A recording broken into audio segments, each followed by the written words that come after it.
Baiklah, sekarang kita akan membahas penjelasan kasus dari mechanism action of ADH, yaitu di sini kasusnya yaitu adanya suatu fisiologi ginjal yang dimana konsentrasi dan juga pengenceran urin.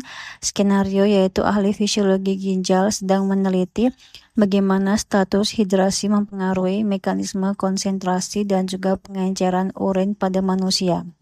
Nah, kemudian juga kasusnya yaitu metodenya yaitu peneliti mengembangkan teknik pada hewan percobaan yang memungkinkan pengambilan sampel cairan tubuh dari berbagai bagian nefron.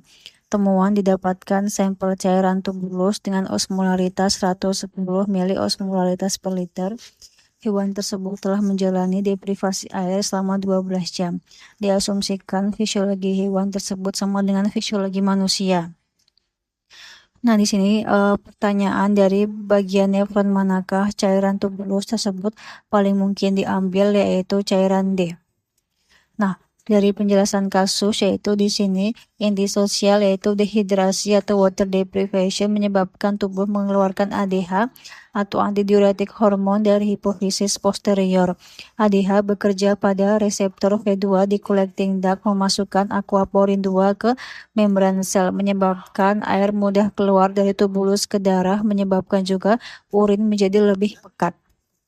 Pola osmolaritas panjang nefron saat ADH tinggi yaitu pertama adalah proksimal tubul, yaitu air dan juga elektrolit direabsorpsi bersama, cairan tetap isotonik, osmolaritas yaitu kurang lebih 300 miliosmolaritas per liter.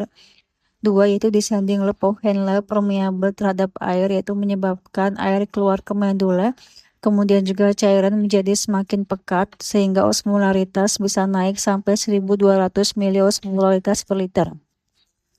Kemudian juga yang tiga adalah ascending loop of Henle, yaitu tidak permeable terhadap air. Kemudian juga NaCl keluar menyebabkan cairan menjadi lebih encer, osmolaritas kurang dari 300 miliosmolaritas per liter. Kemudian juga empat adalah distal convoluted tubule, yaitu hampir tidak permeable terhadap air, menyebabkan NaCl terus direabsorpsi sehingga cairan menjadi paling encer, osmolaritas yaitu kurang lebih 100 miliosmolaritas per liter, yaitu tempat paling encer saat ADH tinggi.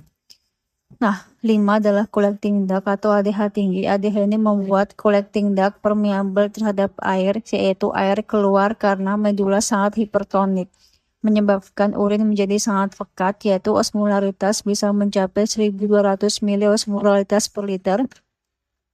Jawaban soal yaitu bagian dengan osmolaritas paling rendah saat ADH tinggi, yaitu distal convoluted tubule. Jawabannya adalah D. Nah, mengapa pilihan lain salah? Yaitu di sini A proximal tubulus yaitu osmolaritas kurang lebih 300 karena air dan juga elektrolit keluar bersama, tidak pernah sangat encer. Benar jika soal menanyakan cairan tetap isotonik dengan plasma. B yaitu descending loop of Henle itu salah. Ciri utama yaitu permeable terhadap air keluar sehingga cairan makin pekat, osmolaritas bisa lebih dari 1200. Benar jika soal menanyakan segmen paling hipertonik. C yaitu ascending loop of Henle itu ciri utama impermeable terhadap air, NaCl keluar. Kemudian juga fungsinya adalah diluting segmen, kemudian juga namun osmolaritas tidak serendah DCT. Benar jika soal menanyakan segmen utama pengenceran urin. E yaitu collecting duct, yaitu saat ADH tinggi air keluar banyak, kemudian juga cairan menjadi sangat pekat sampai 1200 miliosmolaritas per liter. Benar jika ADH rendah, collecting duct tidak permeable terhadap air, osmolaritas bisa kurang lebih 50. Tabel hafalan yaitu proximal tubule 300, descending loop meningkat sampai 1200, ascending loop itu menurun, distal tubule yaitu kurang lebih 100 paling encer, collecting duct plus ADH meningkat sampai 1200.